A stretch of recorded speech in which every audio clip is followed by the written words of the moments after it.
Welcome to Metaphysical Soul Speak. I'm your host, Elena Fox Starks.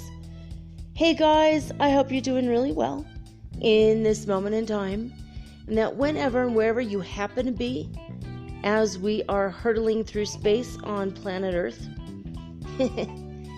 with our solar system intact and hurtling through the universe, I hope that you are able to give other people slack at this part of our existence in this moment in time, because not only are you being misunderstood, and even if you're trying your damnedest to explain yourself, not only are you being misunderstood, and not only are you confused and possibly, and not only confused, but also just absolutely out of it mentally, like what the hell, and maybe emotionally out of control, possibly, depending on where all these retrogrades are, how they're affecting you in your chart and all that. No matter wherever you are, whenever you are, when you're listening to this, if it applies and resonates with you, remember that it's important to give other people slack, because if you're not having a good time with communication right now, neither is anyone else. People are having some really strange things come up right now, communication-wise. You know, like I've had this conversation for 3 or 4 days with someone who kept accusing me of things and saying things that weren't true. And finally today he said, you know what? I think I was coming across a little bit rude with you, because I've been having arguments with people all week. For about a week I've been having arguments with people, and you're the only one that has an open mind.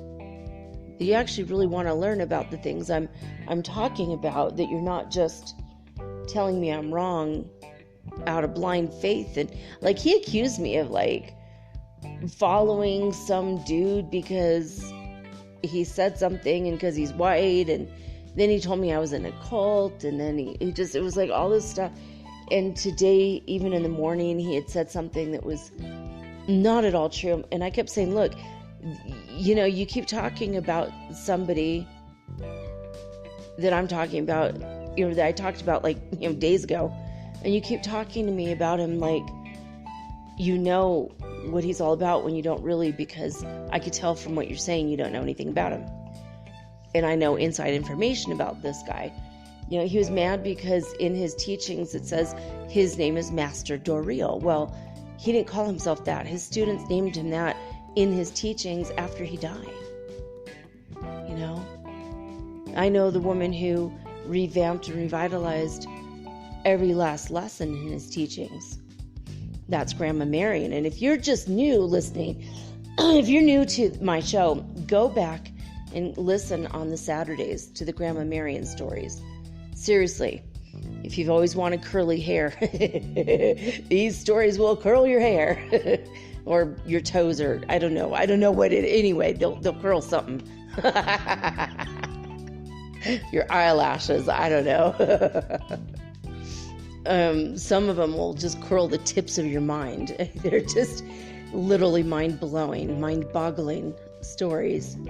It was just her everyday life, and my everyday life is crazy and wild too, but not like hers. Not by a long shot. Weird things happen to me, but things that happen to me, feel a little bit more mundane. I mean, Yeah, okay, granted, sometimes I'm abducted by aliens for 8 hours, and when I come back, I have carvings on my skin and surgical scars that have already healed that weren't there like 10 hours ago. It's crazy, not much I could do about it, but it does keep happening, and I do have the physical scars. Like, for example, I have a burn on my left hand on my baby pinky finger.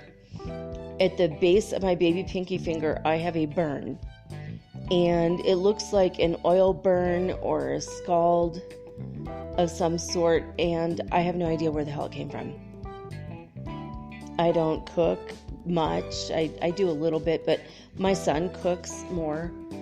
But if we've been eating meat, he's making it on the barbecue outside, so like anything that we cook inside, it's just, mild, like nothing that would give me like a burning. It looks like I've been deep frying potatoes or something. I don't deep fry anything. I don't even fry anything hardly. Last time I cooked was like 2 days ago, and I made eggs in a pan, like just, over easy eggs. So there's nothing that could have hurt me like this, but I have this like burn, and it's like bad. I don't know where the hell it came from.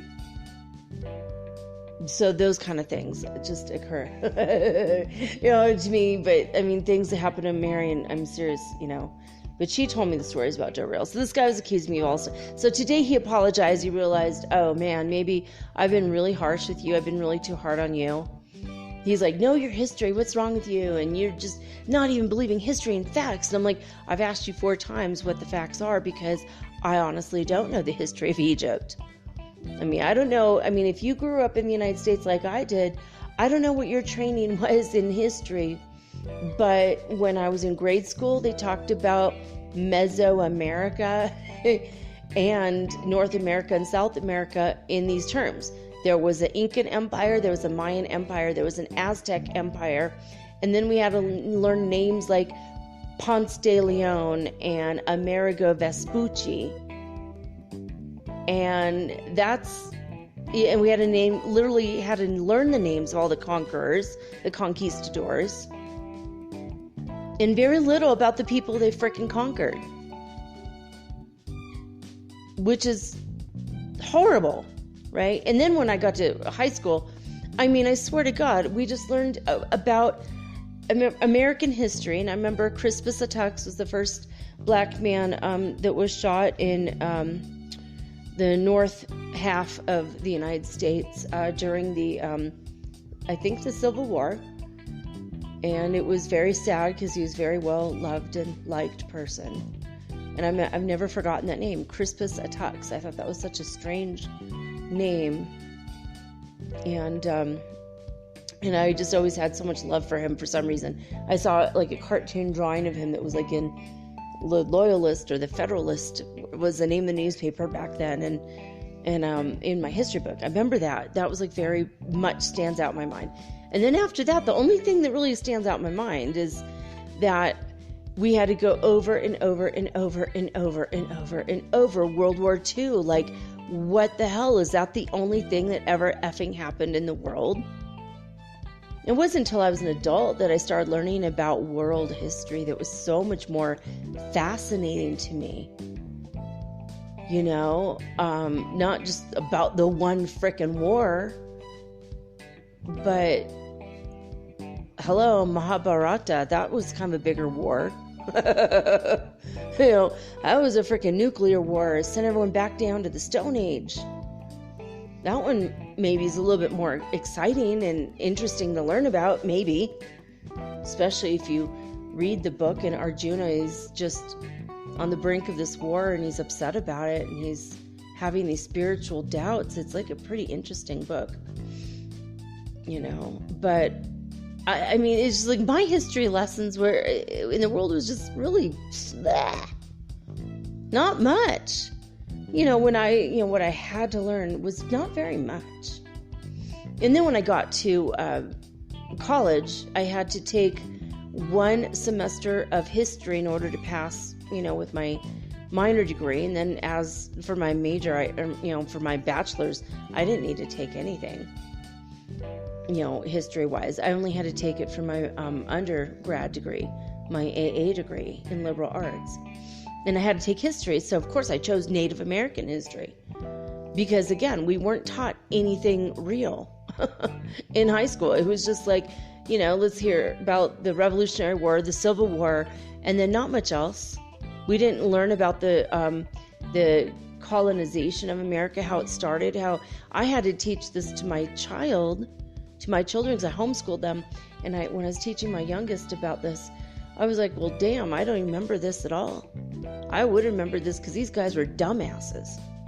Seriously, they were they were like the pish-posh, top-tip people of the England world, and they're trying to colonize the new world.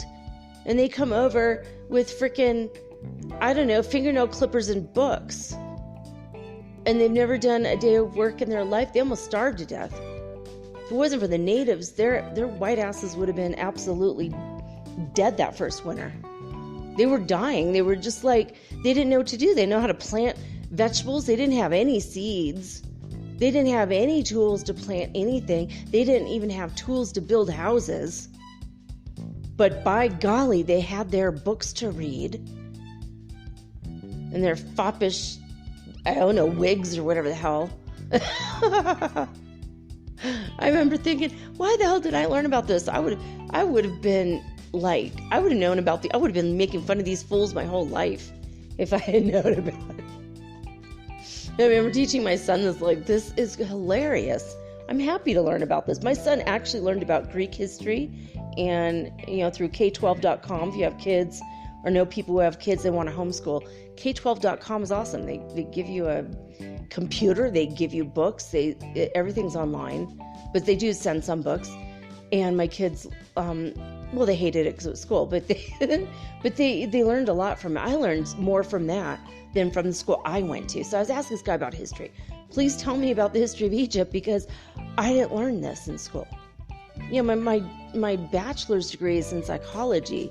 They don't tell you the history of Persia or Greece or whatever, And I did take Grecian literature, but I didn't take history, So anyway, so he was, and then after a while, I was like, oh, I apologize. I didn't realize. It's like everyone has a different kind of education.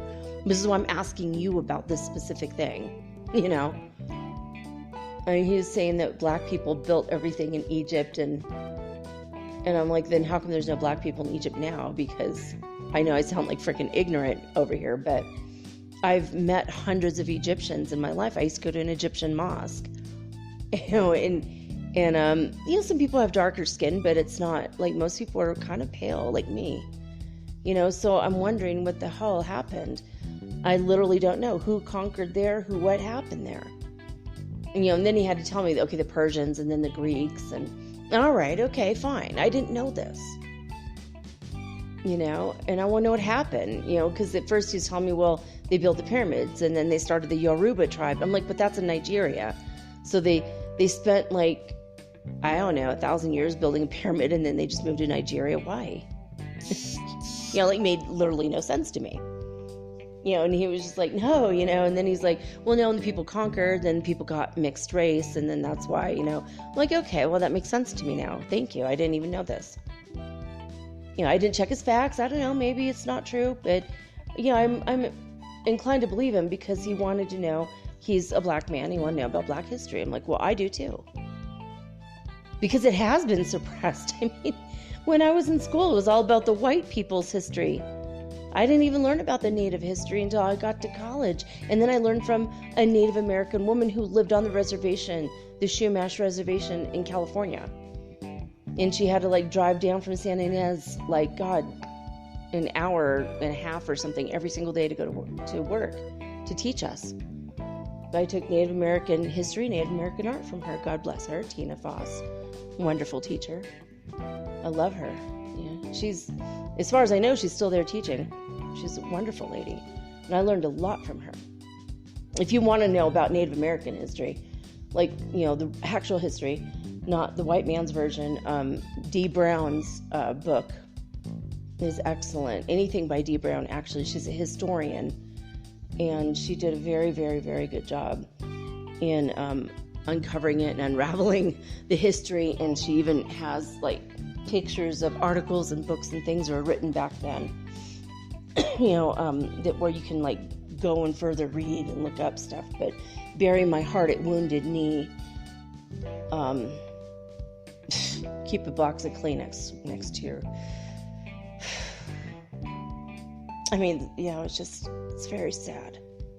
The history is very, very sad. It's not hard to notice that it is mostly white people doing crap to people that weren't the same as them.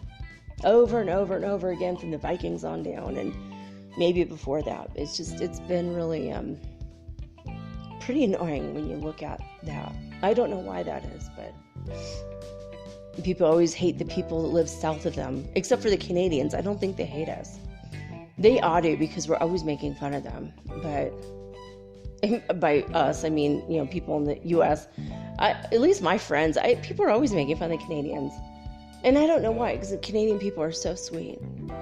Most of the people I've met are sweet. I did meet one guy he said he was the one Canadian in the world that wanted to be the asshole for the country. He said, I'm representing Canada, but I'm an asshole. And so he continuously would say things that were really mean, but at the same time, he went out and bought like $200 worth of groceries to feed my family, as well as him and our new mutual friend who was also in the hostel with us. I'm like, so you're the Canadian asshole, but like you're providing for all of us to eat for like it was actually 2 weeks worth of food. And then he's like, screw it, I'm tired of being here. I'm going to go back to Canada. And he hired our friend Jordy to cook for us for the rest of the week, and he gave him money to cook for us. And so that's how Jordy and I became really good friends. And Jordy and my kids, we were all.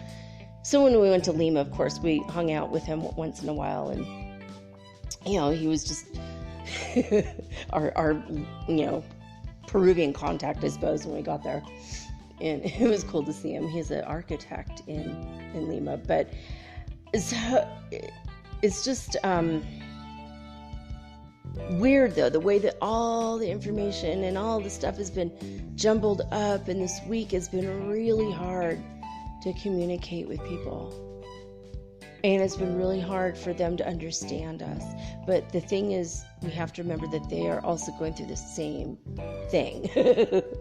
So they're like reading our stuff going, what? And I don't know if this has happened to you. And the thing is, I swear to God, just stay off social media.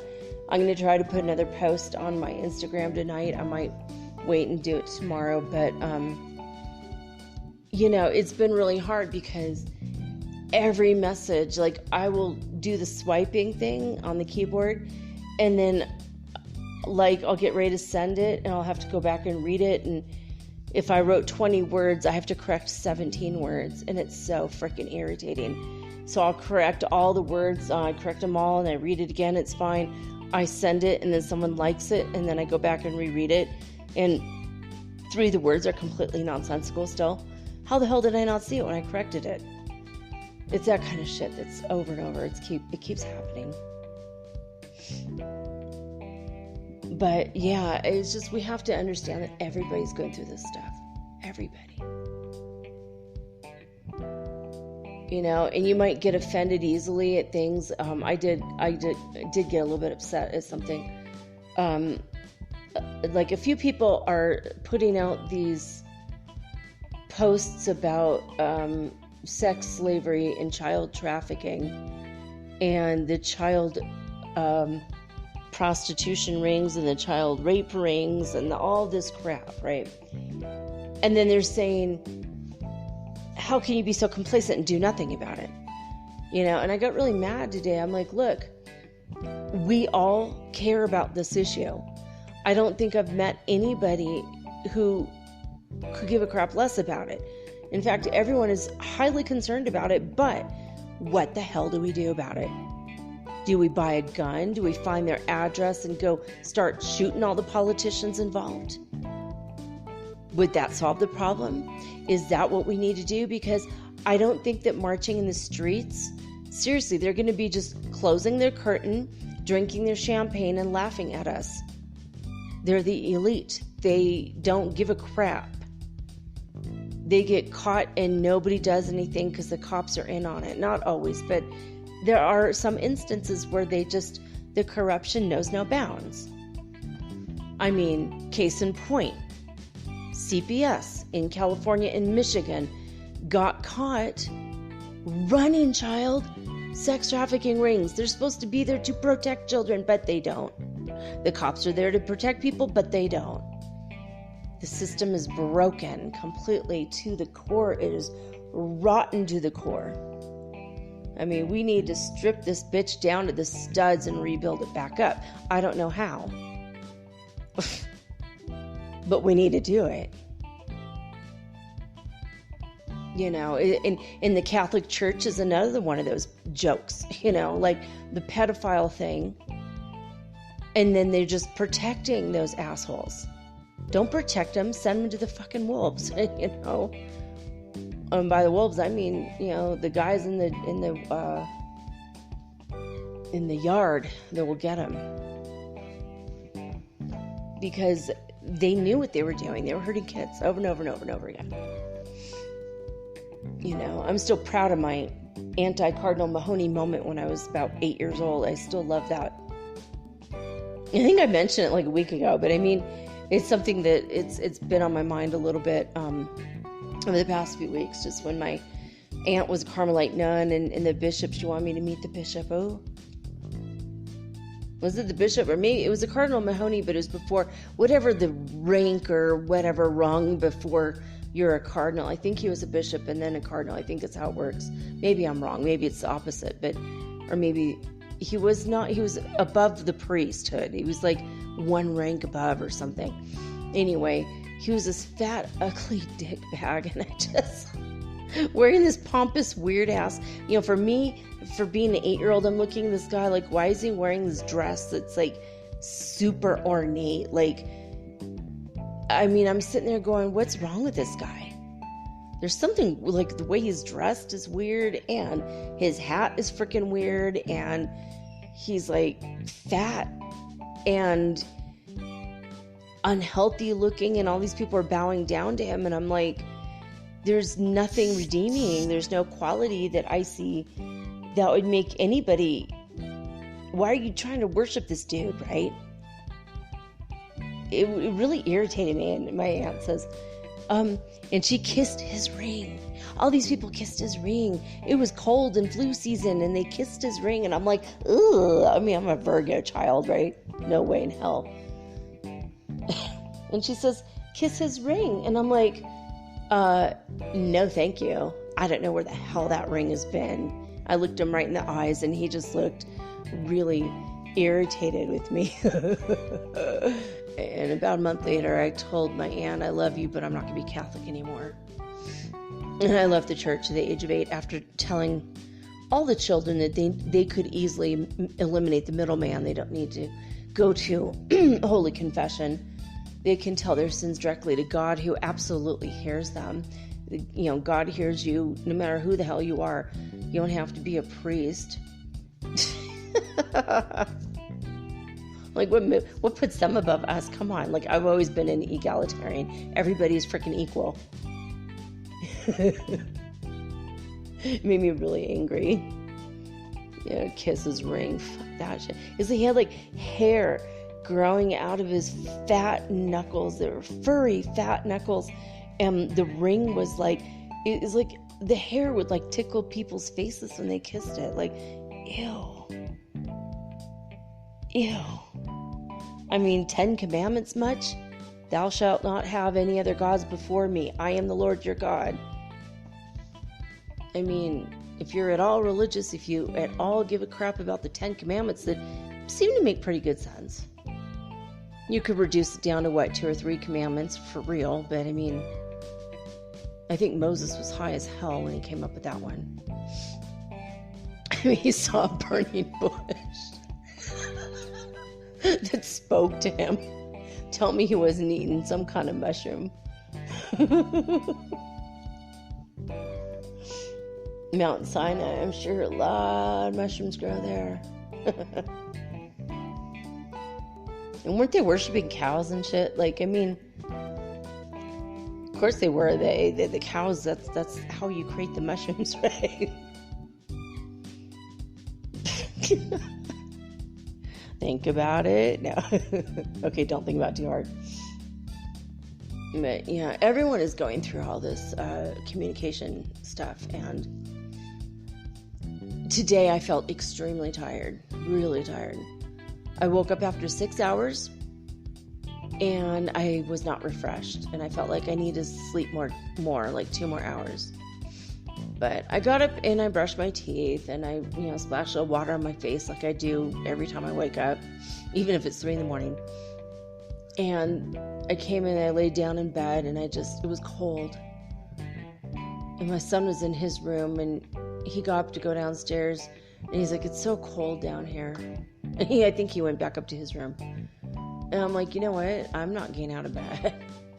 So I laid here till noon. And I just couldn't.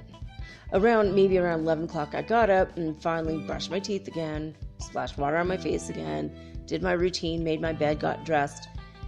And then I just came and laid back down on my bed. I don't think I left my room till 1 o'clock in the afternoon. I just didn't feel like doing anything. My throat hurts and I feel kind of feverish, but without a fever. And overall just very icky. I'm exhausted. And my son also, he didn't do anything today. As far as usually, he took a walk right now actually, but usually during the day he goes out and talks to people, and he goes on walks, and he goes on hikes, and goes out and plays with the dogs, the wolf dogs. He's a lot more active, and today he was just like, I don't feel good. It's weird. I got my groceries delivered today in the afternoon, which was nice. The feeling of having food in the house. I know we're going to eat for another week. It's a good feeling. And I bought a bunch of fresh basil. And the minute that got in the house, oh my God, the whole house smelled like fresh basil. It smelled like life to me. I love basil. And I think I've got to look up the magical purposes of basil, but the correspondences do include abundance. And I was able to find ravioli. I've never been able to find this before. And it's been years since I've had pre-made ravioli that's like al dente and it's fresh, where the pasta itself is like still pliable and a little moist, and it has meat in it. I'm like, yeah, this is gonna be awesome, but I didn't have the energy today. I'm like, So we ate potato chips, which I bought. We haven't had them in a few weeks, and we ate potato chips, and we watched the end of Breaking Bad. Finally finished the series. And we just didn't really do much. We were kind of slugs today. I didn't even make coffee. I drank guarana instead. 2 days in a row, I didn't have coffee. But I don't know. You guys feeling really tired? A lot of people have been mentioning it. Like, this time is just absolutely exhausting because, there's so many. It's not just the child sex trafficking things that's been posted about a lot lately. Because there's all these weird shadow things that we need to lift on up out of humanity and just let go of it. Deal with it, and then let it go. Put the people in jail, and then forget about it. But I was like mad. I'm like, what do you want me to do about this? Like, look, I signed petitions. I saved my own kids. Someone made a false report with CPS, and that person had also called my kids, quote unquote, pretty kids. I'm like, oh, hell no. I'm getting the hell out of here. I saw the writing on the wall immediately. And what's weird is, I knew the whole next year after, I guess what had happened was, first of all, 85 children died in custody of foster parents. Second of all, 365 children were rescued. after it was discovered there was a child sex trafficking ring that went through CPS. They picked the pretty kids and placed them in various homes around the greater Detroit area. And, when I heard there was a false report against my kids, I was like, oh, hell no. We moved to Colombia. I'll take my chances in Pablo Escobar's backyard. Because no, sorry, not going to happen. And I'm glad I moved. I'm glad I left my house. I still own a house in Detroit, and I left it. I'm like, no, we'll come back. Said to my youngest, I said, we'll come back when you're 18. If you don't want to stay in South America, we'll come back when you're 18. But if you're 18 and you don't want to live in Detroit anymore, we'll just come back and fix up the house and sell it. So maybe next spring after the winter, maybe I'll go back to Detroit for a little bit. Go see my friends on my block and maybe hit the museum and go visit the zoo, because Detroit is a lovely city. I actually really like it. Maybe we'll take in a baseball game. I love going to see the Tigers play. But, besides that, and I was mad because it was like, if you're not doing everything you can about this one issue, then, and then I saw something else, like if you're a witch and you're not doing something about Black Lives Matter, then, you're not very spiritual. And there's all these weird posts about shaming people and manipulating them into doing your cause. Like maybe none of these issues are your personal cause. Maybe your personal cause is to sit with people who are dying in hospice. Maybe that's where your focus has always been. Maybe your passion is to help disabled veterans feel good about themselves through art therapy. Maybe that's your thing. I get really mad when I see these posts now, because it's like shaming and manipulating people, into doing something that wasn't their life purpose. It wasn't their soul's calling and their passion. You're putting people in a situation where they're going to feel guilty if they don't do what you say, and at the same time, you're going to put them in a serious depression and state of anxiety, which is what happens when you don't do what your soul wants you to do. So I was kind of irritated. It's like, if you're not doing all you can, you're one of them, like that kind of mentality. I'm sorry, I'm not running a sex trafficking ring for underage children because I'm not marching in the streets about this issue in the United States when I'm not even in that country. And I have like a serious leg injury that I walk sometimes, but after like 10 or 15 minutes, I need to go rest. So I did break my leg in 2 places, and it did not heal right, and in a little bit, in a way, I'm slightly crippled, and it's going to be that way the rest of my life, I think. I don't know how to fix it. And I just feel like, don't try to freaking shame me or shame other people that might have a different circumstance than you. Do I sign all the petitions that come across my desk? Yes, you do. Yes, you bet your sweet bippy I do. Do I speak up about it? I'm doing that right now. Yes, I do. I do everything I possibly can. But that's not my focus and my issue, right? But I will always support it. And I always support, labor laws where, women and gay people and black people deserve equal pay to white men.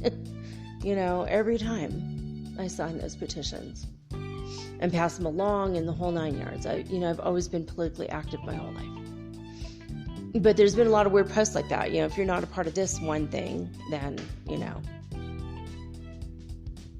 And yes, we all have to participate in the Black Lives Matter. I do believe that. But if that's not, you could be a black person and not care about it. You know what I mean?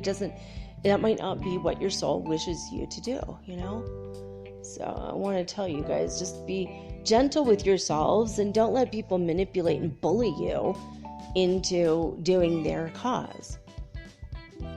You know?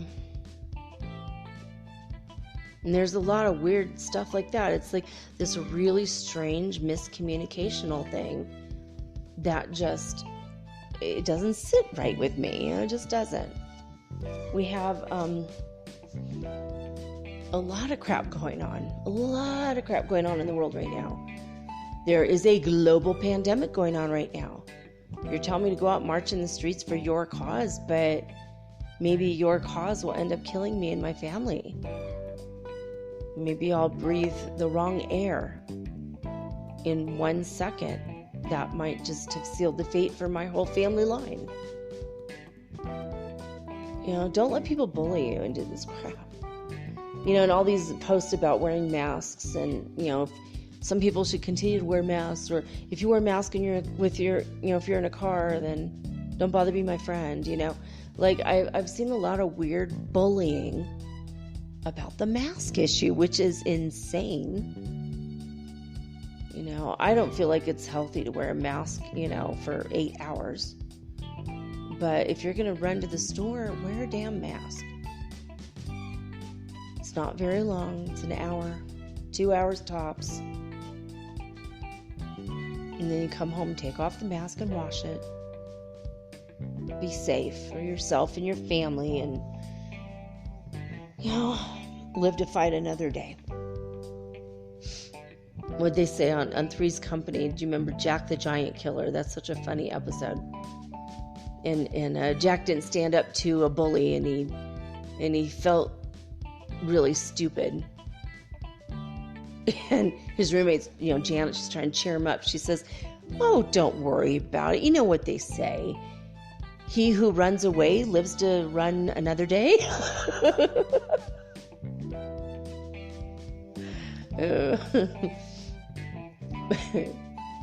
People in Louisville, Kentucky today were really upset because they didn't open the polling booths on time. It's been put off a couple months because of the corona pandemic, and they were just like, "Oh, hell no."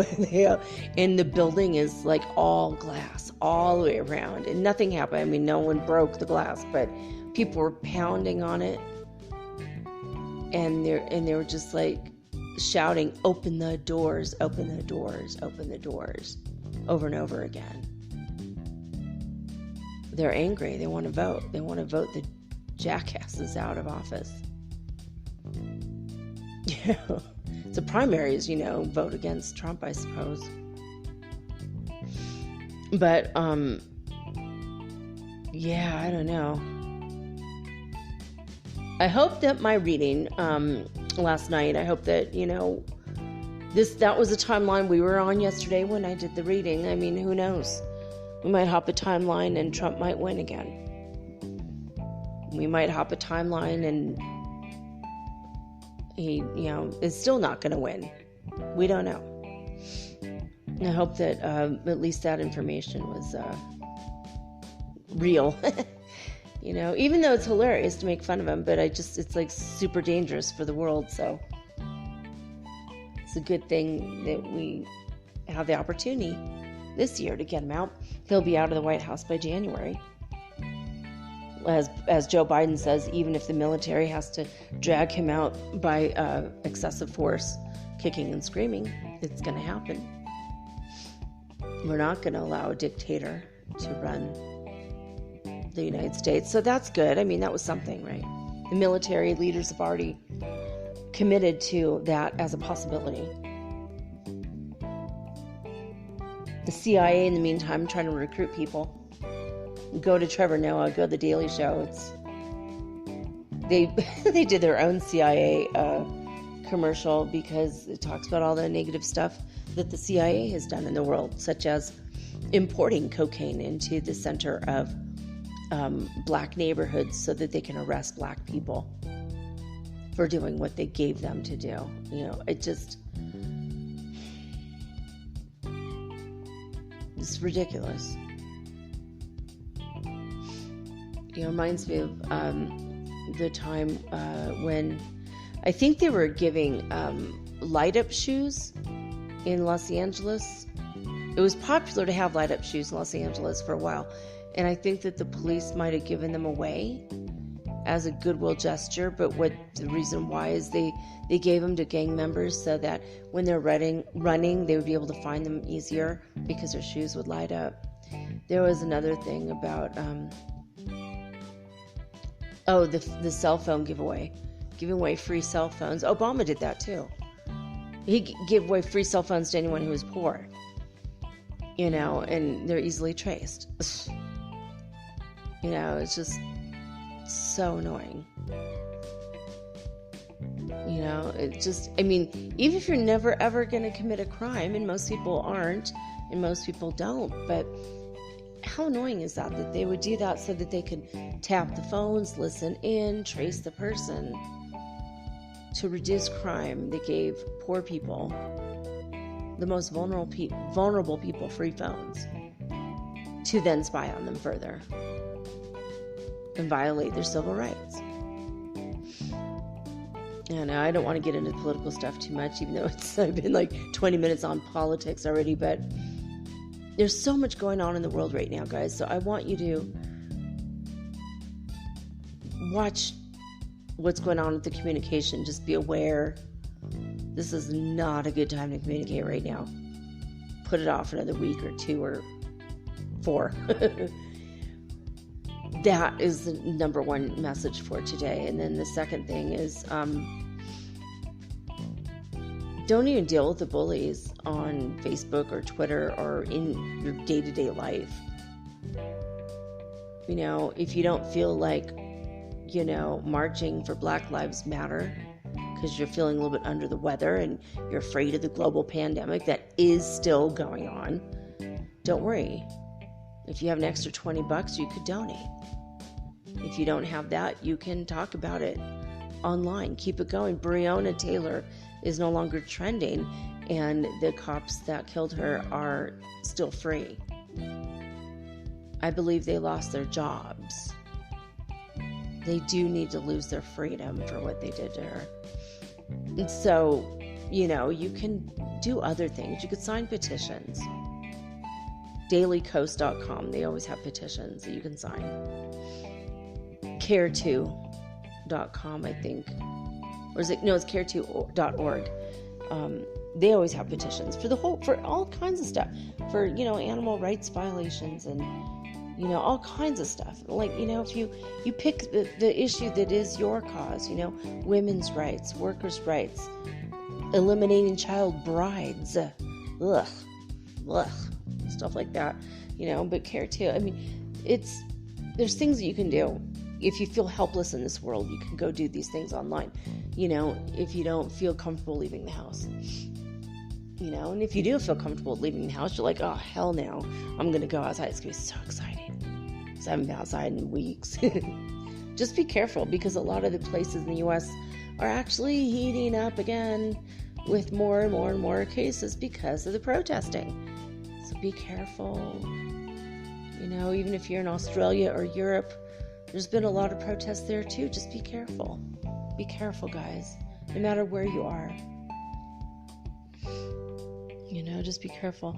And follow your heart and your higher guidance. And just, take a step back from all people. And ground yourself. Meditate. How I ground myself, I eat meat. How vegans ground themselves, they do the meditation, ground themselves and put their feet in the dirt. Everyone has a different way, but just take deep breaths, spend some time in nature, pet a cat, pet a dog, smell a flower, something. They'll kind of bring you back to center and balance. You want to create harmony and balance in your own life. Be the peace, be the change you want to see in the world.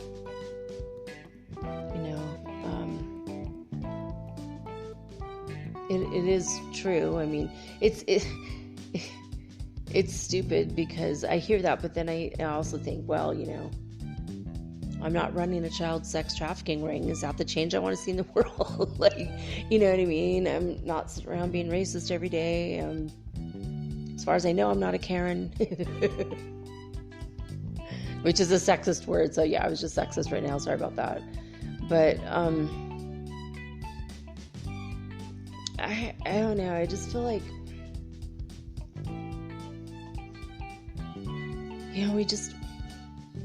we have to be a little bit more gentle with each other and ourselves, and don't try to manipulate or bully people into doing your way of the world, your version of the world.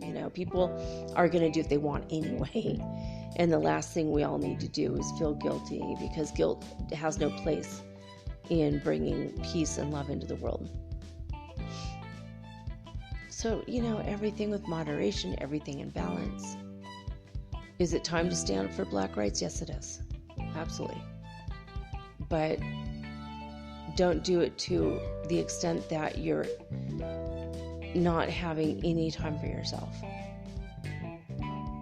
My friend Chris, who does listen to the show, she was like every day out there, and she didn't sleep for days. She didn't eat for a while. She was looking kind of rough around the edges. I'm like, you need to take a break.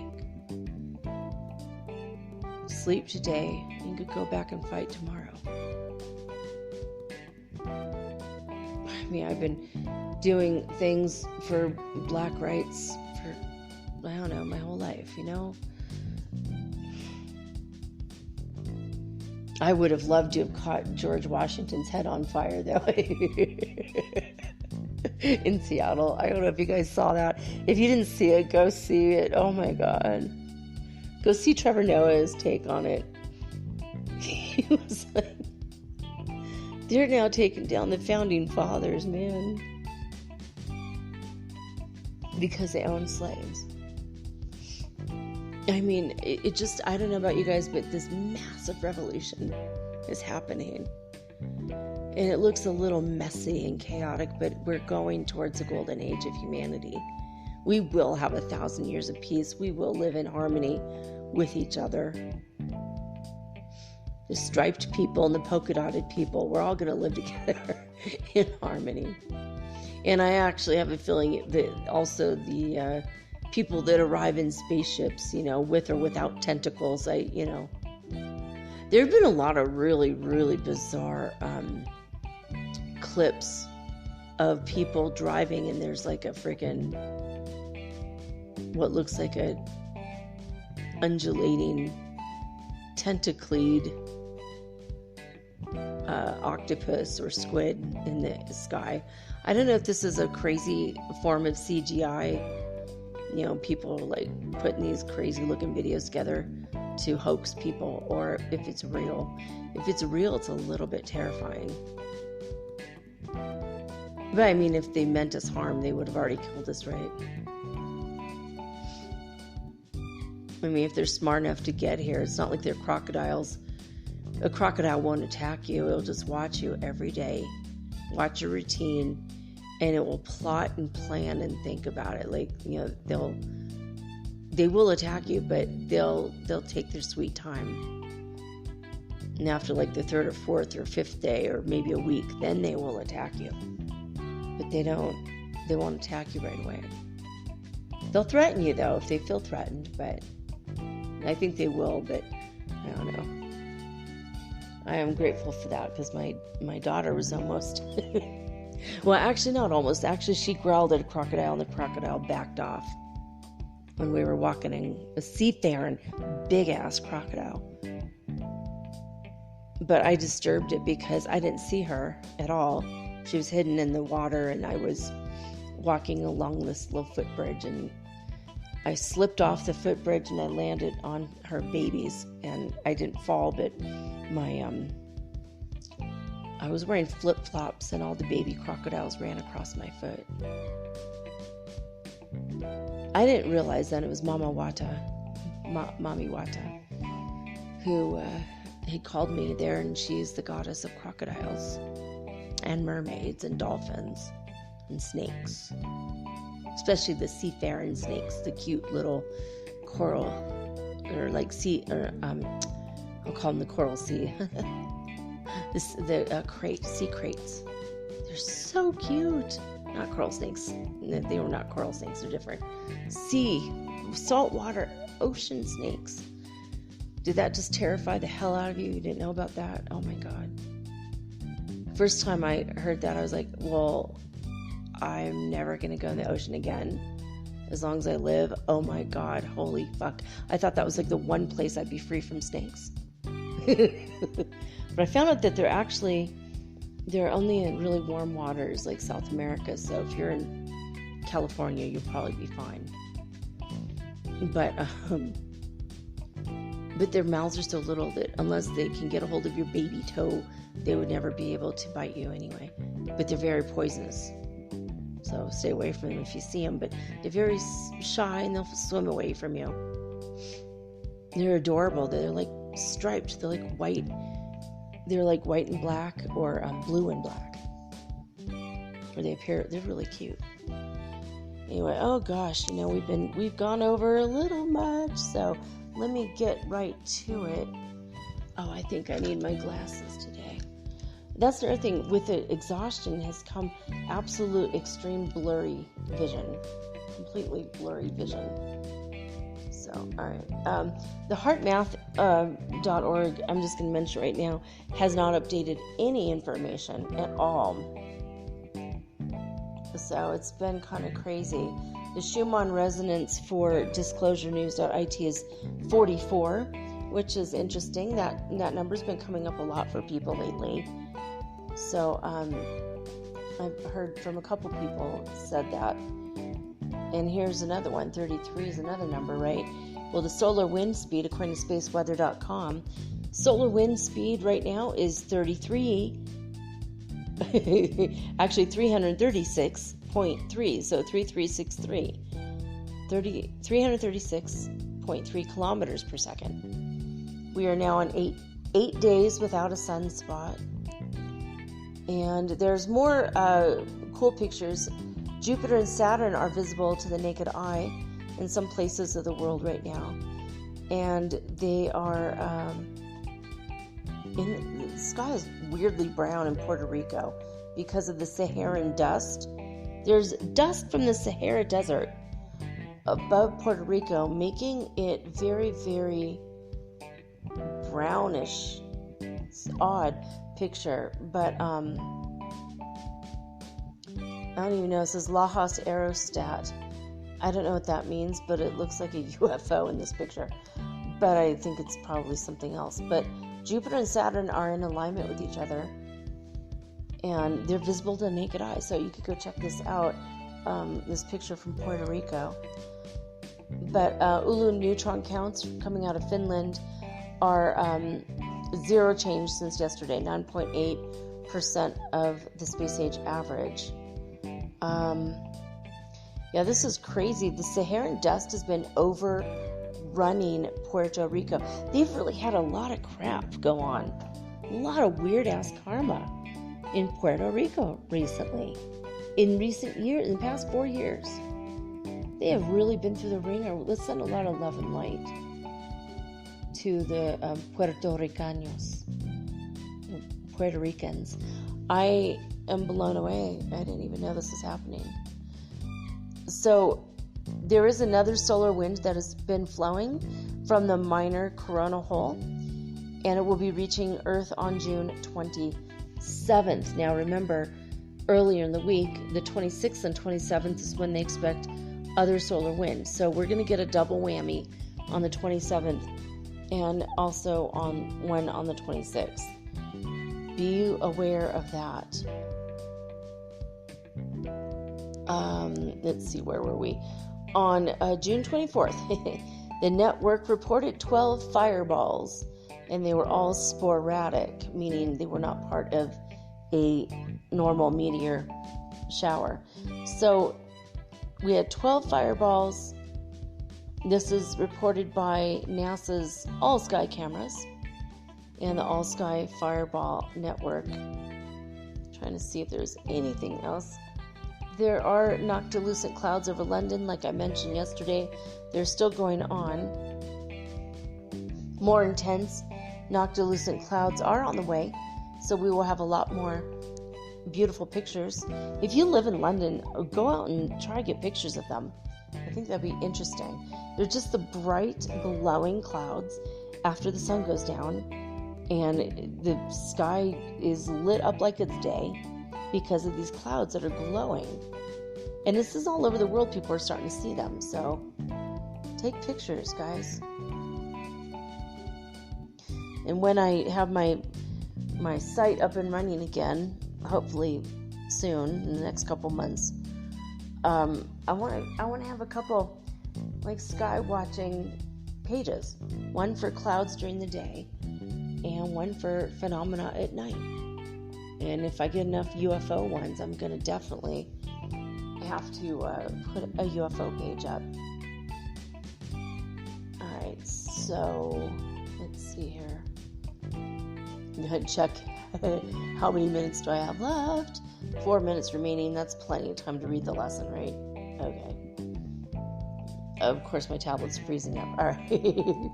Mercury retrograde. All right. Lesson 319. In A Course in Miracles, which is found at acim.org. You can also download an app for A Course in Miracles. But we are reading the lessons, and I'm not reading the other book, okay? So if you want to get really, really into this, this is going to be a way to unravel a lot of this stuff that religion has guilted you into believing that was false. This helps to unravel it. Anyway, lesson 319 is where we're at. I came for the salvation of the world. I came for the salvation of the world. Here is the thought from which all arrogance has been removed, and only truth remains. For arrogance opposes truth, but when there is no arrogance, the truth will come immediately and fill up the space the ego left unoccupied by lies. Only the ego can be limited, and therefore it must seek for aims which are curtailed and limiting. The ego thinks that what one gains, totality must lose. And yet it is the will of God. I learned that what one gains is given unto all. Father, your will is total, and the goal which stems from it shares its totality. What aim but the salvation of the world could you have given me? And what but this could be the will myself has shared with you? I came for the salvation of the world. So there you have it. All right, guys, I'm going to take a quick break, and it is a night of channeling. And tonight, this is a special treat because I'm going to be channeling Mary Magdalene. Maria Magdalena. Si estás en español, más o menos ambos idiomas. So if you're in both languages, there it is. There's in Spanish, she's called Maria Magdalena. But Mary Magdalene, the wife, the wife of Jesus, of Yeshua. And she and Yeshua were twin flames. They were in their last life together, and they came to change the future of humanity through the teachings. And Mary Magdalene took a lesser role in the history books, but not really a lesser role in actual reality world with energy and whatnot. And she remains the spiritual master. Anyway, I'm already connected with her. I'm going to take a quick break, and when I come back, we're going to see what she has to say. She told me earlier that we will be talking about twin flames and the state of the world and a few other interesting things. So we're going to hear from her right after this message.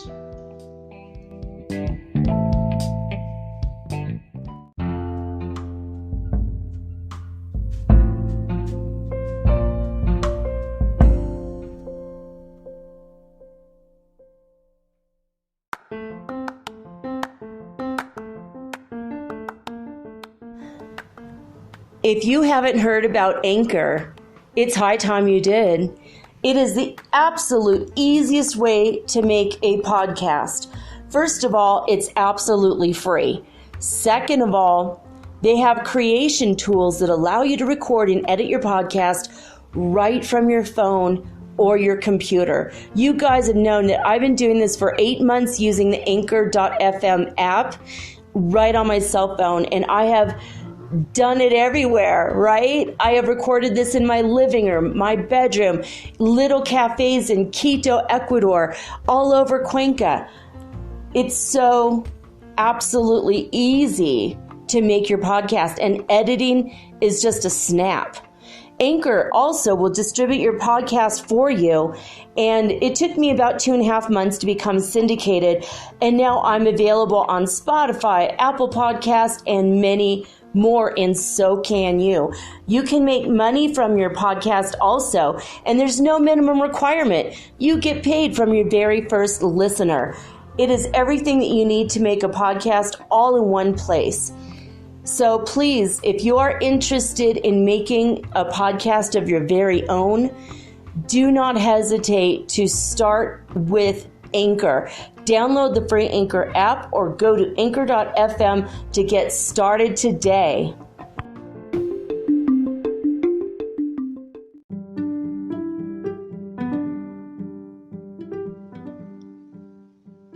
Alright guys, I am back. I hope you had a great break. I did. I had a bowl of granola with some fresh strawberries, and that was a wonderful treat. And then I got too cold, had to come back up right away and just bundle up. I've been feeling under the weather, and my throat is really hurting. But I'm all bundled up now with I have a sweater on my lap that I bought from Isabel, a woman I met in Puno, and she works there. Puno's a city on the edge of Lake Titicaca in Peru, and she was doing all these traditional sweaters, and people were buying them like crazy. And I saw this one sweater, not at all traditional. It's like this wild sweater. It's every color of like turquoise and green, and it's got yellow and fuchsia. It's like kind of psychedelic. Mostly it's green though. All my favorite colors are green, moss green and emerald green and evergreen. It's very beautiful, but I have that over my lap. It's a really big sweater. She said she didn't think anyone would like it or ever buy it, but she liked it because it was her favorite colors. I'm like, they're my favorite colors. And we bonded over that. And actually, I just realized I'm wearing socks that she made too. They are brown and white, and they've got little alpacas on them. Or llamas. I guess maybe they're llamas. Llama socks. I love getting the homemade socks from the native ladies here, because when I was a little girl, my aunt Titi, who I mentioned earlier, she was a Carmelite nun, and she spent a great deal of her time sewing and knitting and crocheting. And she taught me how to knit. She taught me how to crochet. I can't do any of it now because of carpal tunnel syndrome, but she always gave us the wildest socks and slippers. She'd make us slippers. One year she loved to gamble, even though she was a nun, but she loved to gamble. It's not illegal in the Catholic Church to gamble. So she'd go over to Vegas and she'd get those little slot machines, the little tiny plastic slot machines that actually really worked. And you could pull the little lever and the wheel would spin around. And she made me slippers. They were gambling slippers. and they had little slot machines on them, and it was fun. She made some for me, and my brother and I would sit and play with my little slot machine socks. Anyway, I always missed having homemade socks. It was always really special to get her wild socks. Sometimes they'd be like blue and sometimes pink, and she'd always use the end of the yarn, so sometimes they'd be like two completely different colors, but they're always crazy. and she'd do it with like zigzag patterns or stripes, and every year was different, and everybody got socks, and we all loved her socks because you just never know what wild ass color she'd give you next. And I swear to God, she was a nun. She never did any kind of drugs, but all of her clothes she made were wildly psychedelic. She was one of the coolest people I ever met, and she never got sick. She never was sick any of the days of her life. She never even got a cold, flu, sniffles, allergies, nothing. She was 100% healthy 100% of the time, her whole life. I mean, Carmelite nuns, they're allowed to marry and have kids, and so she raised her kids and everything, but she never got sick. And I remember when she told me that, I was like, wow, there might be something to this nun stuff after all, right? And she had the Prince of Peace statue that she always dressed, and she made dresses for the little baby Jesus that looks like a man. It's a very awkward it's a very awkward concept in general, but anyway, speaking of Jesus, he grew up to fall in love with his twin flame, and they got married, and none of that at all is in the Bible. Although there is an incident in which he was at a wedding, and I believe it was his own wedding, because in the Jewish tradition, if a woman washes your feet with her hair, that's an extremely intimate act between a husband and wife. I know it sounds weird, but it's not like they had sponges and washcloths lying around back then. It's not like, I'm going to hop in the shower, babe, you know. It's just things were a lot more complicated with water. They'd have to walk to the town center, or sometimes miles, just to get an urn, you know, like a clay pot filled with water. They'd have to go to the well or the river, depending on where they were living in those days, in the desert. And you know, so also that was the instant where he turned the water into wine, kept the party going. And it seems like it might have been his own wedding, I don't know. But anyway, he married Mary Magdalene, and they were the epitome of twin flames. If you read the Aquarian Gospel of Jesus the Christ, you'll find out that when he was a young man, during the years when he quote-unquote disappeared, he was actually in Egypt going through a mystery school and learning some stuff. And one of the things that he learned was discipline, emotional and spiritual discipline. And when he was in the pyramid, or I think he was in a pyramid, I think that's what part he was, maybe not, but anyway, he was in a room, and they kept him in the dark for a couple days. And at one point, they sent in this very beautiful woman, and she had like nourishment for him, like food and water, and she was supposed to tempt him to see if he would crack under the pressure. And he said, "Not now, but you and I will be together much later." And he knew it. He knew that they were born to be together. They were meant to be together. But he didn't fall into temptation. He just kept on going with his training. And then I don't know how they met, or like later, because I didn't finish reading it, so I might read it to you guys. I still have to ask and contemplate, but I might still ask.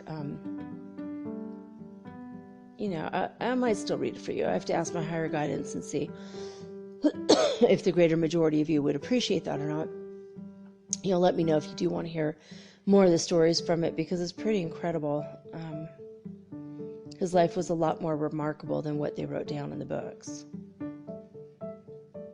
which became the New Testament of the Bible or whatever. But anyway, I'm here with Mary Magdalene, the twin flame of Yeshua, otherwise known as Jesus, but Yeshua was his name.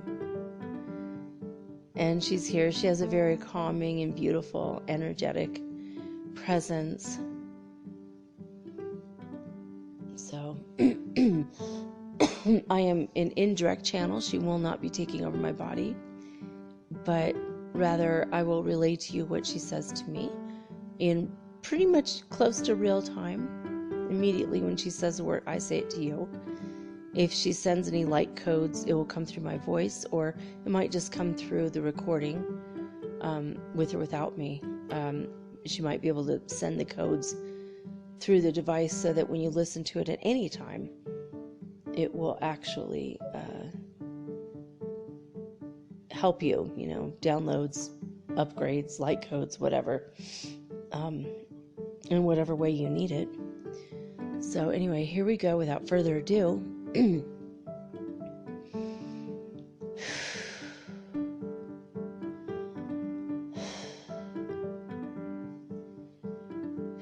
Mary Magdalene, welcome to the show. You may begin your transmission now.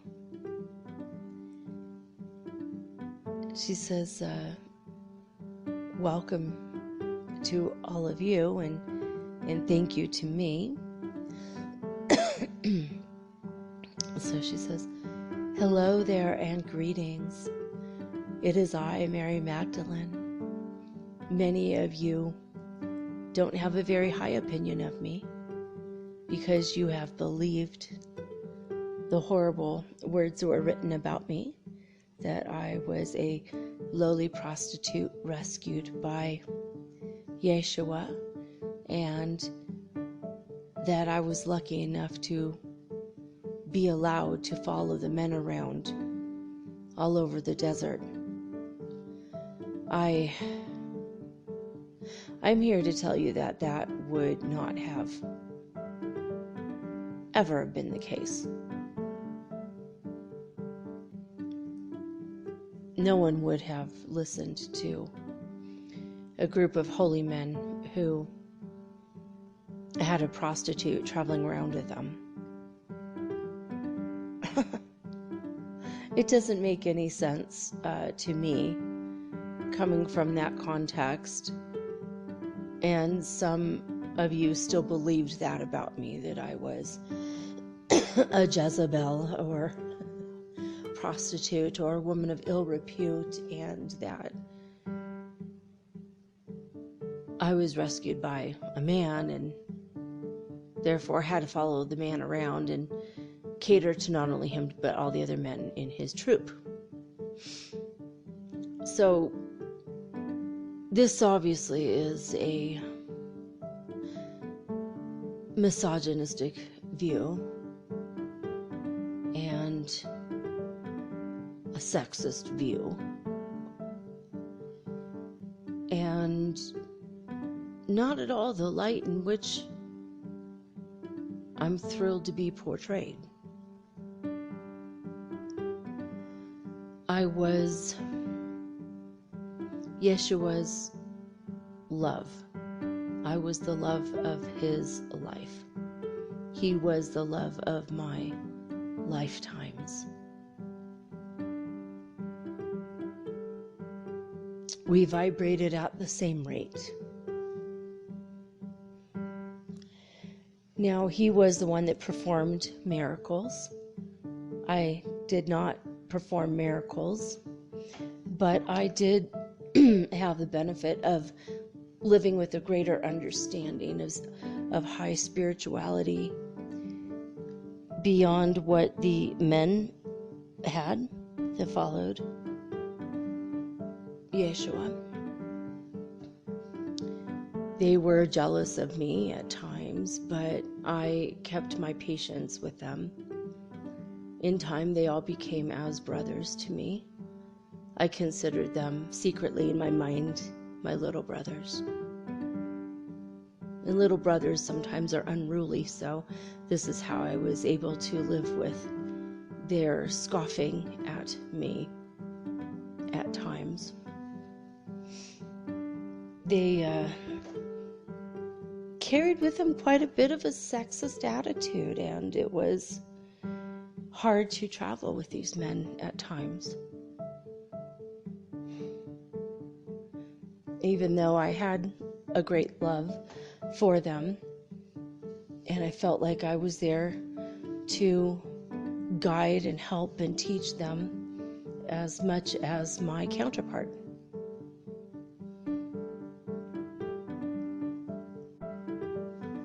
Indeed, many women throughout history have been,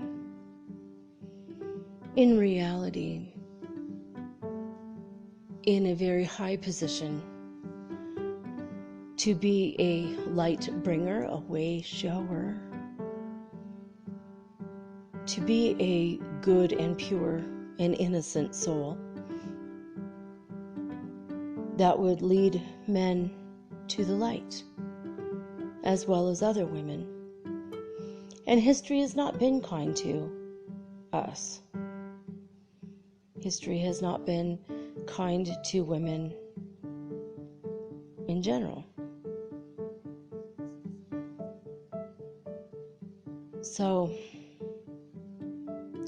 I'm here to infuse the light of deep self-love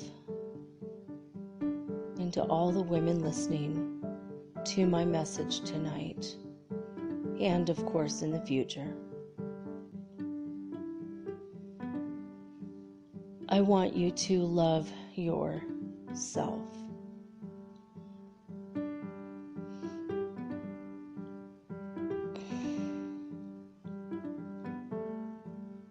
You deserve the ultimate, highest compliment of divine love.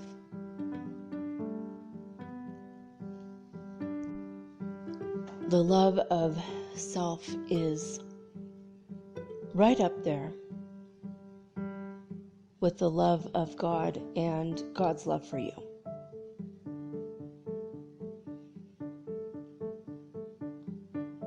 And if it helps for you to know this information, then I love you too. I love all women and all men, living or dead or extraterrestrial or a human, it doesn't matter. Because I love all of the creation of the divine. My love for God, the creator of all things, knows no bounds. And I extend this not only to myself, but also to all of you.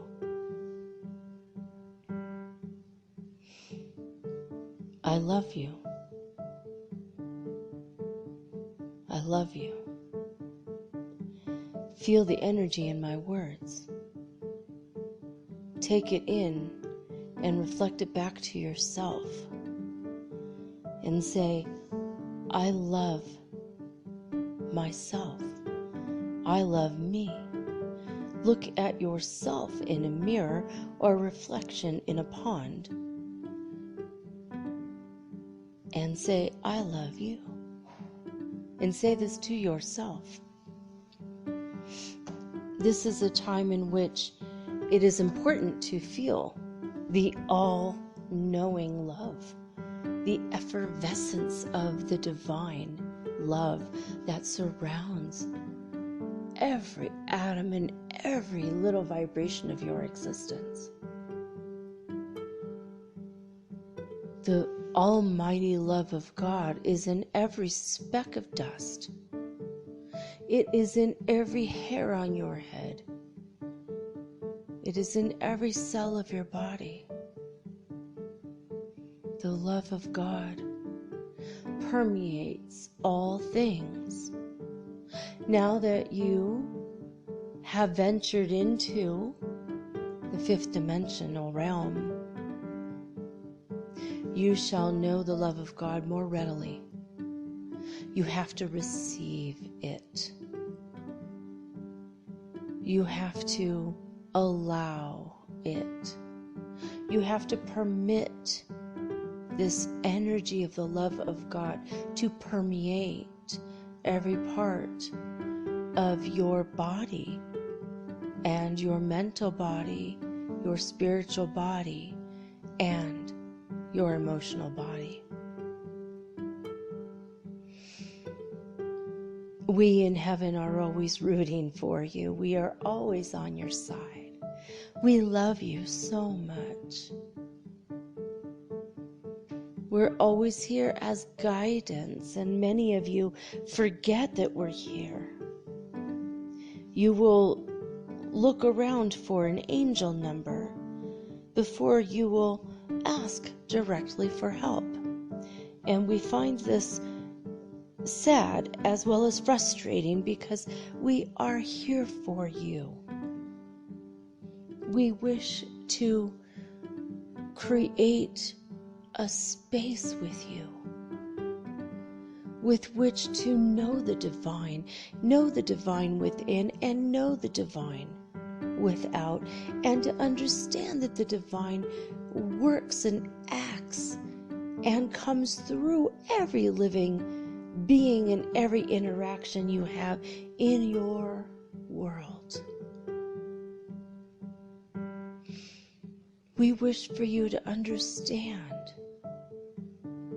that you are divine with a little understanding, but that we who have been through it before, who have ascended before, we are divine beings with a lot of understanding. But when you call upon God, the Creator, or you may call upon the Creatrix equally, there's a male and female counterpart to the divine that shall help you in your endeavor to reach that which you seek in a comfortable way. So when you reach out to the Creator or the Creatrix, it is imperative for you to understand that you are reaching out to a being with complete understanding. So you see the levels here. You are awakening. You are in the process of awakening and ascending. You have a little understanding. We, as ascended masters who have done this now for thousands of years, have a higher understanding. We have a lot of understanding, but the highest pinnacle of understanding, the complete understanding, is that of the Creatrix and the Creator. Some of you say the Lord and the Lady, some of you say God and Goddess, some of you say Divine Mother, Heavenly Father. There is no wrong way. You have an ultimate connection to these beings, and we wish for you to acknowledge it, accept it, bring it into your world. And it doesn't have to be in a religious way or in a ritualistic way, and you don't need to have the right incense and light the right candles and wear the right clothing and purify your body and take a shower and all that. You don't need any of the outward forms. All you need for a connection, for a divine moment, is to sit still and ask for it.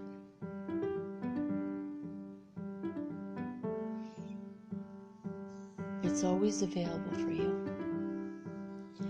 Now, I wanted to talk about twin flames. Many of you are not twin flames incarnate. All of you have twin flames. Most of your twin flames are in heaven rooting for you on the other side. You may connect with them. Just ask. And if you are incarnate with your twin flame and you have not met them yet, the good news is it's coming. You will meet them. They will be with you. You will be with them if you haven't already met them. Many of you don't have twin flames, but have recently gotten into really great soulmate relationships. And those are your ascension partners, and that's okay. Everyone has an ascension partner, whether it's a twin flame, a soulmate, or just a best friend. We are aware about the Pleiadians' offer to be your ascension partners. The Arcturians have also extended this invitation if you wish to have an ET partner to ascend with or to help you ascend. If you are quite alone, you can ask your higher guidance, your higher self, your spiritual team, or even me. You are never alone. All you have to do is ask. And you are usually surrounded by people in your family that went before you, people that are your friends and family on the other side that you don't even remember. You have your spiritual guide, your guardian angel. You have such a big team. So many beings on your side, rooting for you, cheering you on. We are your greatest supporters. We are your biggest fans, and we shall continue to be this for you. All of you incarnate at this time are doing what a lot of souls can't or could not, or maybe we're not brave enough to experience. Give yourself a break. Give yourself space and grace. Not every day is going to be perfect. Many of you have been lamenting how you've been feeling lately. We see you. We're here for you. We give you quite a great amount of support. It's unseen. It's behind the scenes. But it's always there for you.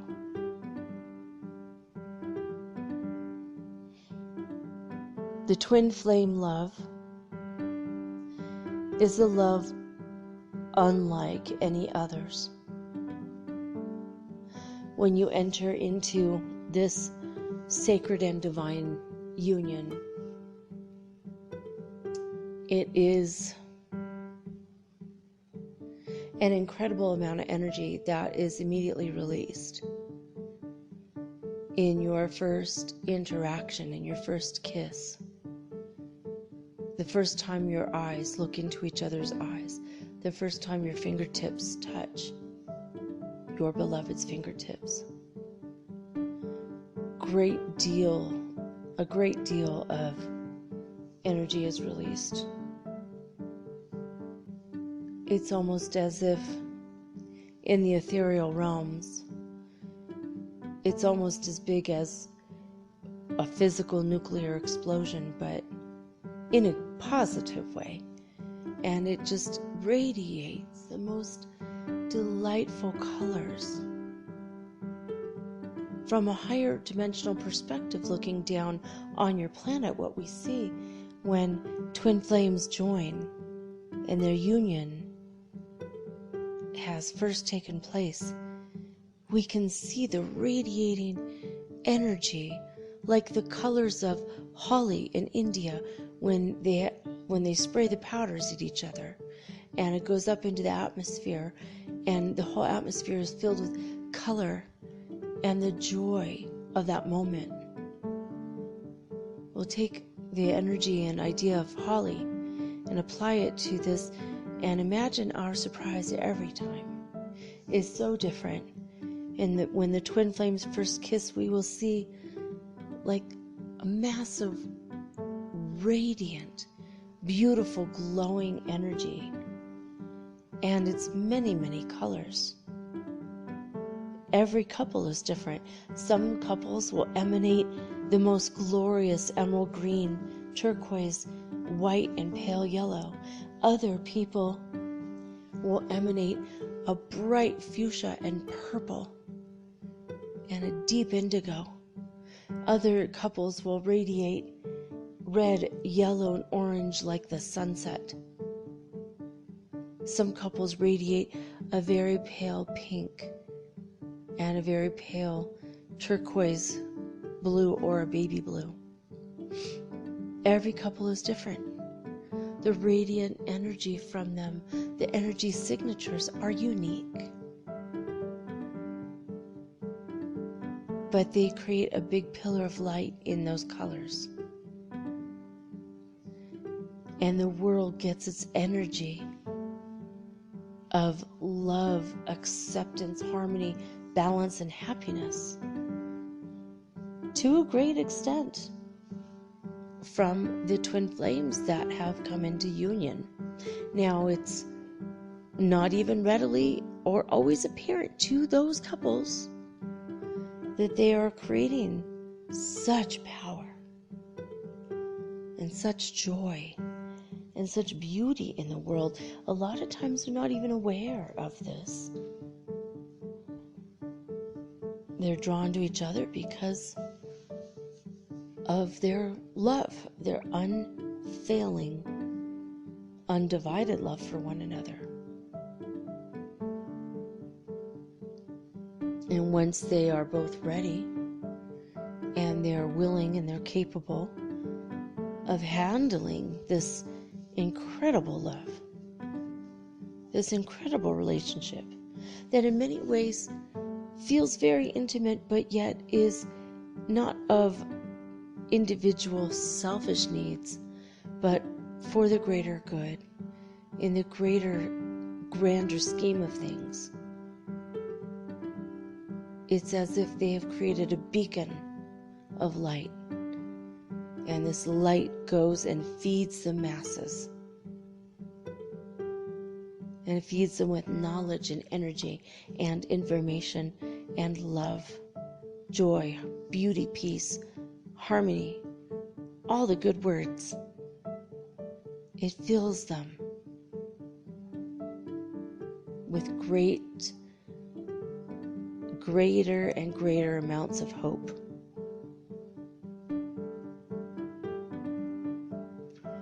Our biggest wish for all of you is that you can stop the petty thoughts, the annoyance thoughts, the things that used to bother you, that still bother you, the things that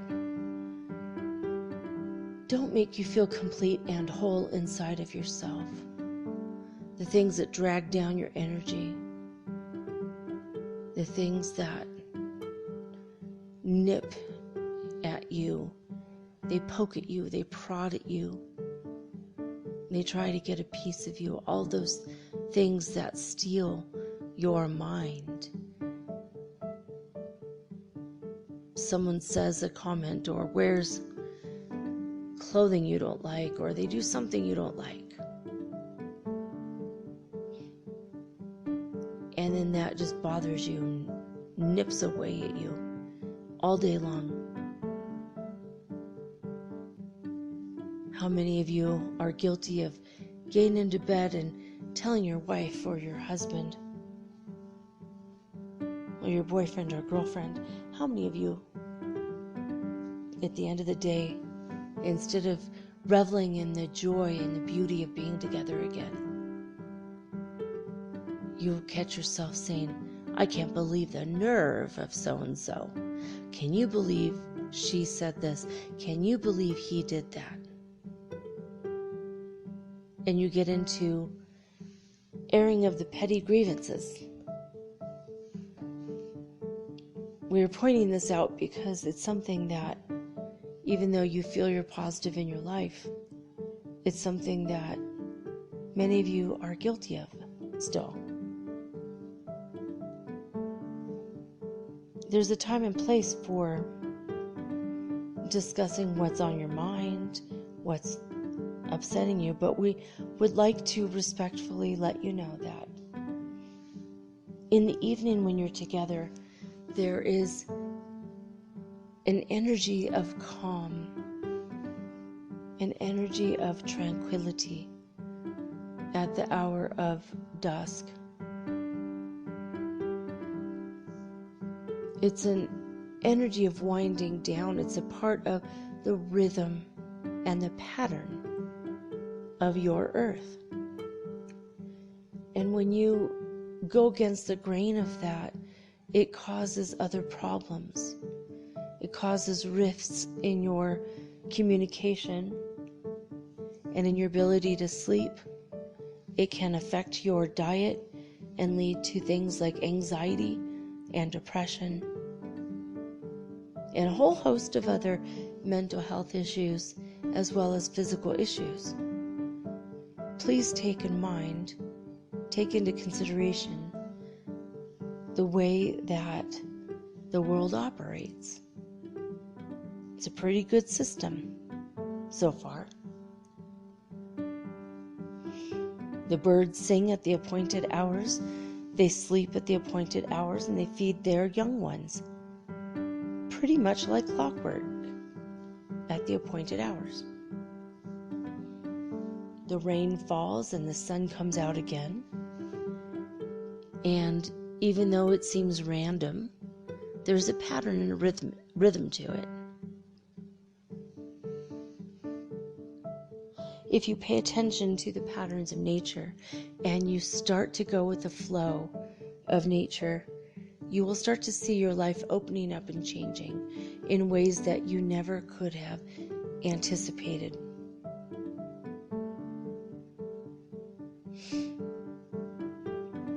We wish for you to be always with your forever loves. It is our highest wish for you.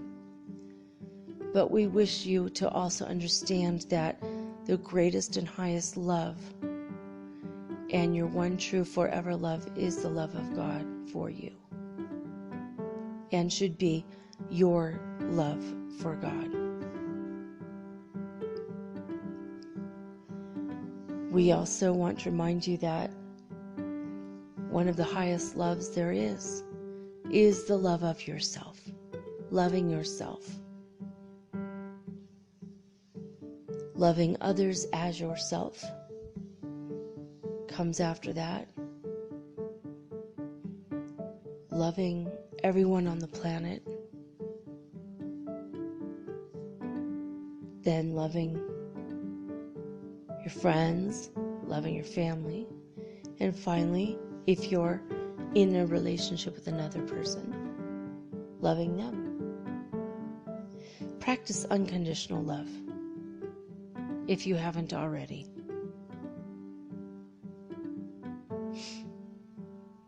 It will bring you so much peace you cannot begin to imagine.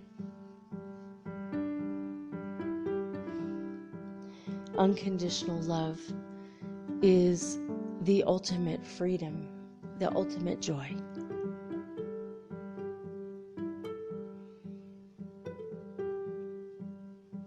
Freedom is power, and joy can be boundless when it's coupled with freedom. Our worlds will soon be so close that sometimes if you reach out, you might feel my hand touching yours. Our worlds will be a lot closer. Very soon. You are all in the fifth dimension and you are still raising up. So keep your vibration up. Keep your energy up.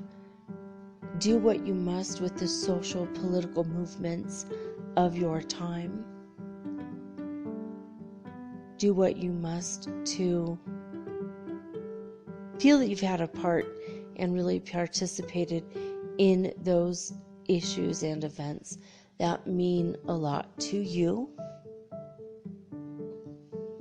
And if that's not what the cause is for you, just let it be. Go to the wayside. Your lives are too short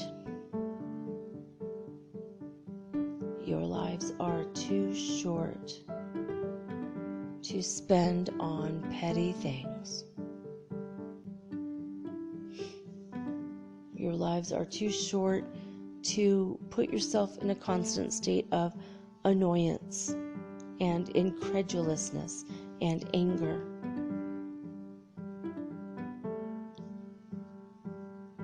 If you need to talk about these things, use mid-morning to late afternoon. That's when the energy is running the hottest, literally in your day with the sun, but also the energetics. Have you ever noticed that you can be listening to a radio or television at a certain volume level during the day and it's pretty high, but then when nighttime comes, and you swear you can't hear it unless it's up, but then at night when nighttime comes, you could turn it way down and still hear it. Why is that? It's because those are the hours during the day when the biggest amount of hustle and bustle are taking place, and this includes your sorry, I just lost the thread. One more time. I started going into a very deep trance, and then I just kind of snapped out of it for a second. Whew. So this includes, that was the last thing you said. Something about your work. This includes the energy of your work and your ability to focus your greatest concerns during the hours in which the world is more noisy. Means you're in the rhythm and flow of it.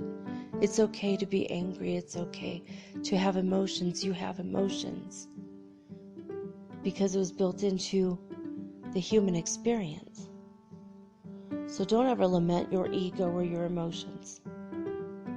It's all meant to be there for a reason. Just don't overuse any part of your mind. Like, don't overuse annoyance. Don't overuse the complaining part of your brain. Don't overuse the hatred part of your brain. In fact, don't use that part at all. Because it's not healthy. So what we're asking is, if you follow the rhythms of the nature of Earth, you're going to start to feel better. When the world starts to get quiet and you can turn your TV down and still hear it, that's a clue to turn your mind down at night, in the evening. Quiet everything, bring everything to a calm and a stillness. Meditate on your third eye. Meditate on your crown chakra. Your greatest answers will come from within.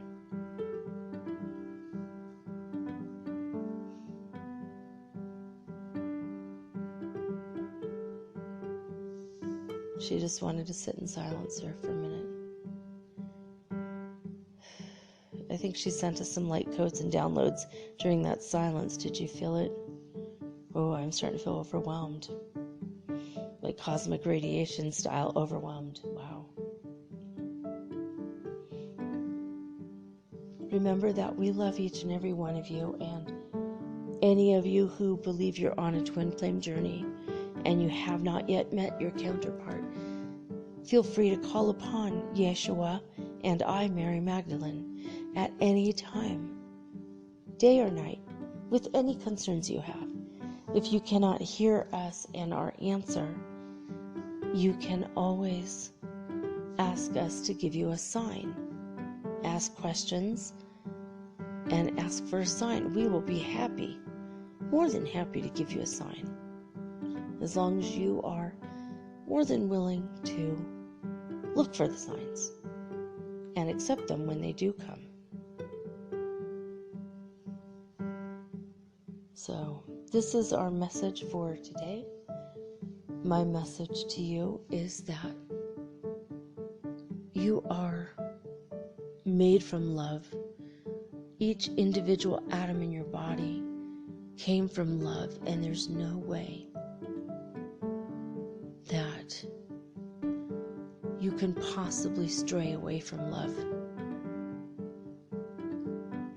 You can try to barricade yourself and push it away, and you can try to act grumpy or angry or mean so that no one will love you, but resistance is futile. You guys, she just pulled that out of my head. And she's laughing because she knows what it means. She's like, oh yes, we get TV in heaven too. Are you a Star Trek fan, Mary Magdalene?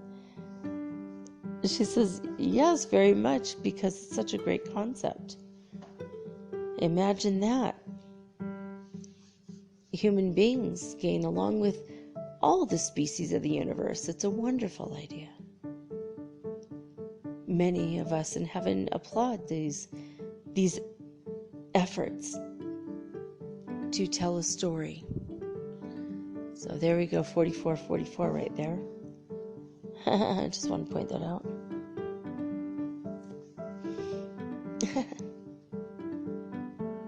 So call upon us, Mary Magdalene and Yeshua. Call upon us. Anytime you feel you're having a crisis of loneliness, crisis of chaos, a crisis of having a fight with your beloved. And even if you are having a fight, try to have a fight in the daytime. If it happens at night, bring it up to your beloved. Is it possible we could table this until tomorrow? Stay within the rhythms and natural cycles of life. You will start to go more into the flow. Your materializations will come faster. Your law of attraction will attract that much more radiant, that much more bright.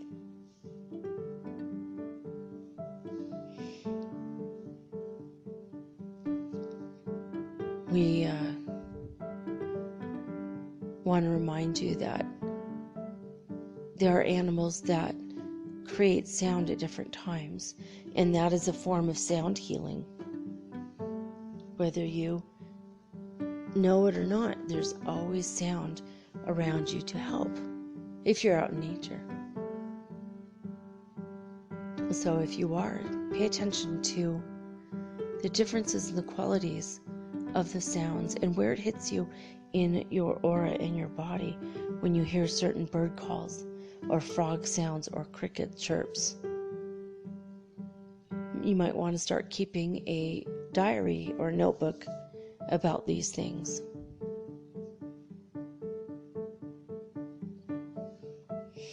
Because there's clues all around you in nature, and we wish for you to be open to the rhythms, the sounds, and the clues of nature, as well as the messages we have there for you.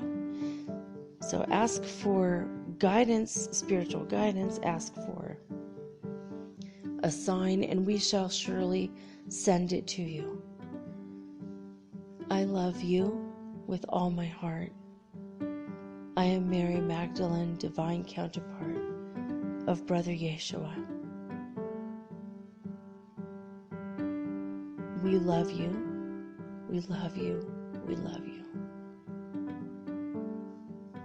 We always will.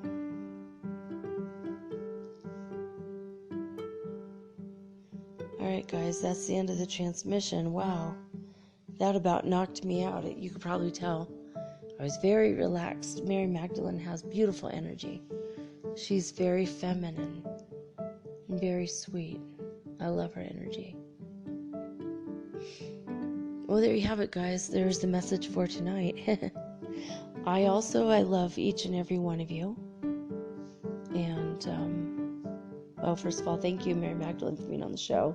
She says, oh, you're welcome. Thank you for having me.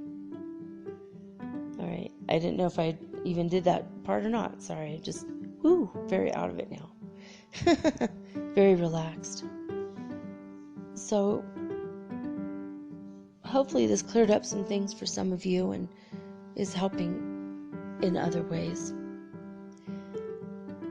There you have it, guys. I love each and every one of you. Thank you so much for putting your confidence and taking your time to listen.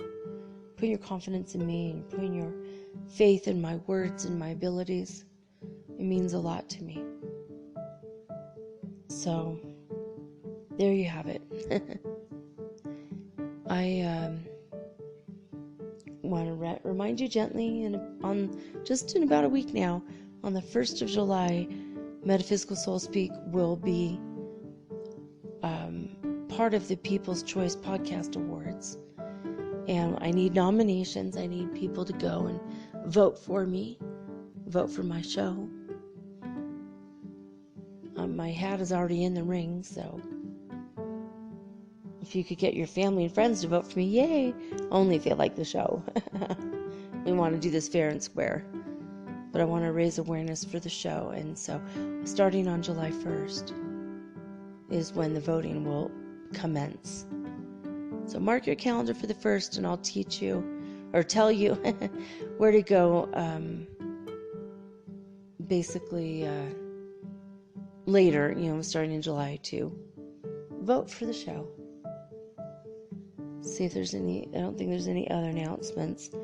If you haven't already gone to Instagram and seen my coffee reading, I have 10 slides, 9 of which are my coffee grounds that were in my coffee cups from last week. And there's a lot of symbols in them. A lot of amazing symbols. I see in one of them is a goddess dancing with veils. And I also see that if you look at it from a different angle, it's a fairy godmother kissing a baby fairy. There are 2 dragons in union, which looks like twin flames are coming together. There's one that looks like a woman meditating, but if you look at it at a different angle, it's like a man on a flying carpet.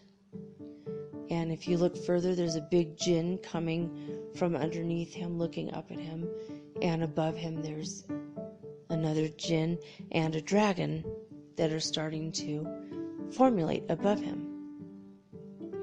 I mean, like, my coffee grounds are very wild and very, some of them are like three-dimensional art.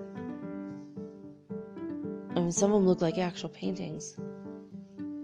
So check it out. I have a couple coffee ground readings up there now. But the recent one is very interesting. Some of the things that came through are very, very interesting.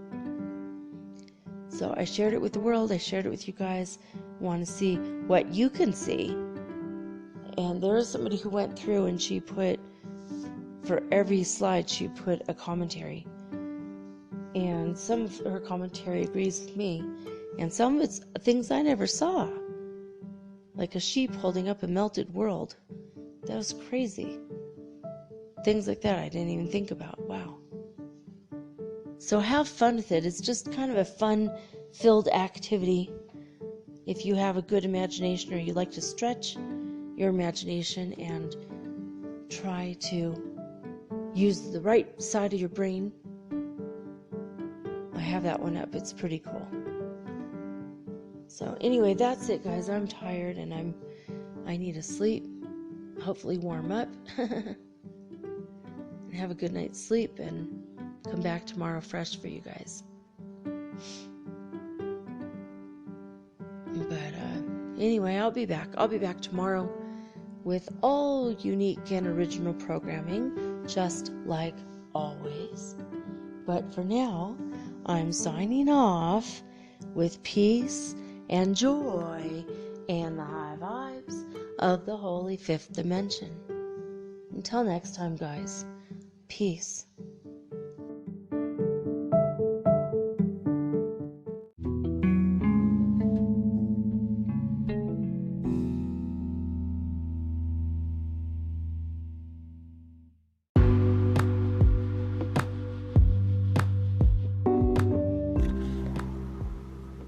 Metaphysical Soul Speak is run on sponsors and listener support.